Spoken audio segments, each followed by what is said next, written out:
Welcome to my channel Zahir easy English. আজকে আবার নতুন একটা ভিডিও নিয়ে তোমাদের সামনে হাজির হয়েছি। সেটা হচ্ছে uses of may and might. May ও মাইট এর ব্যবহার, কোন কোন জায়গায় আমরা মে ও মাইট ব্যবহার করি তার একটা সুন্দর class. Let's see and enjoy the class. May may কথাটার মানে হচ্ছে হতে পারে। মাইট হতে পারত, অতীতকাল। এটা প্রেজেন্টের জন্য বসে, এটা পাস্টের জন্য বসে। তো প্রথমত হচ্ছে মে আর মাইট সাধারণত সম্ভাবনা অর্থে এই দুটো ব্যবহার করা হয়। যেমন আমি যেতে পারি, I may go. I may গো, আমি যেতে পারি।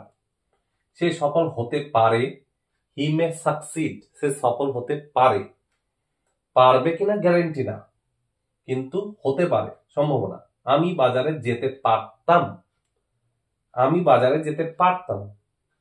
I might go to market. পারতাম, ততাম তেন বোঝাবে। I might go to market. সে হয়তো আমাকে বলতে পারতো, সে হয়তো আমাকে বলতে পারতো, সম্ভাবনা। হি মাইট টেল মি, হি মাইট টেল মি, সে হয়তো আমাকে বলতে পারতো। এবার হচ্ছে অনুমতি অর্থে, অনুমতি চাওয়ার অর্থে সাধারণত এই দুটো মডেল আমরা ব্যবহার করতে পারি। যেমন হচ্ছে সে আজ ভাত খেতে পারে, সে আজ ভাত খেতে পারে। হি মে ইট রাইস, হি মে ইট রাইস টুডে। সে আজ ভাত খেতে পারে। আমি কি ভিতরে আসতে পারি? অনুমতি। এটা কি অনুমতি অর্থ বোঝাচ্ছে? May I coming, may I coming. আমি কি ভিতরে আসতে পারি? এবার হচ্ছে তুমি আমার কলমটি ব্যবহার করতে পারতে, তুমি আমার কলমটি ব্যবহার করতে পারতে। তাহলে you might use my pen, you might use my pen. Okay. সে আমার বাড়ি আসতে পারতো, হি মাইট কাম my home, he mite come my home. সে আমার বাড়িতে আসতে পারতো।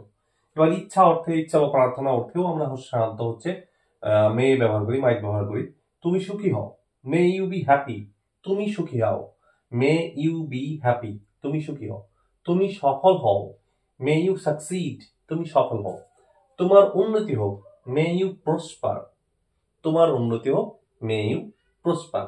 তাহলে হচ্ছে আমরা শিখে গেলাম মে এবং মাইটের ব্যবহার সম্ভাবনা অর্থে ব্যবহার করা হয়, অনুমতি অর্থে ব্যবহার করা হয় ও ইচ্ছা অর্থে ব্যবহার করা হয়। Hope you understand friend. Thank you so much.